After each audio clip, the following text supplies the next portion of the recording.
It starts early in February when we have a first few cranes coming out, and you can hear the cranes. They migrate so high you can't see them. Looking up into this clear blue sky, and there's nothing there, and finally, kind of out of the ether, comes this little black specks, and eventually they turn into cranes as they fall to the earth, and it is truly magical.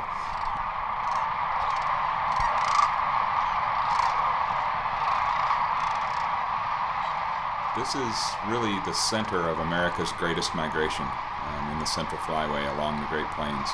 And these 600,000 cranes come into Nebraska each year. It's the only place in the world where this many cranes gets together. And they spend 3 or 4 weeks building their fat reserves in the cornfields and in the wet meadows and finding protection in the wide, shallow channels of the Platte River.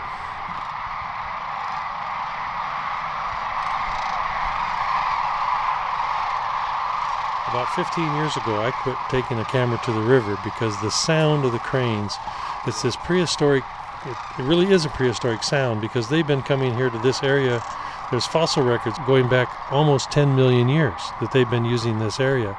The river itself has not been here for even 200,000 years, and so that sound that they make, their call when they're talking to their mates and their offspring, it's really hard to describe, but it kind of gives you goosebumps, and I can sit in the blind or stand in the blind and just sit and listen and be moved by the experience. Cranes have an amazingly large wingspan, about 6 feet, and so they have a lot of lift from those wings. They can soar 3,500 to 5,000 feet on migration.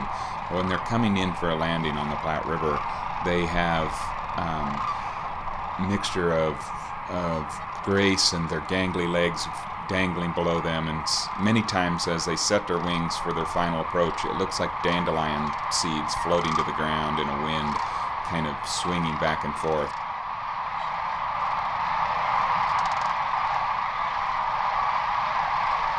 And so these birds are here. They're very gregarious. They're talking. They're socializing.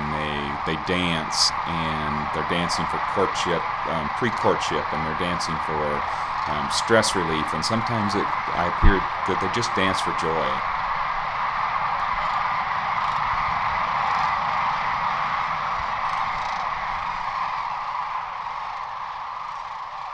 And once you come to the river and see the cranes, it just kind of hooks you.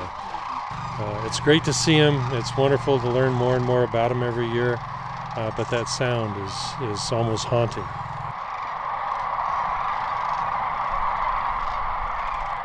These cranes really make people feel special, and I see so many people in our viewing blinds with tears running down their face watching this spectacle happen and seeing these birds that are still on this earth today kind of unchanged for millions of years.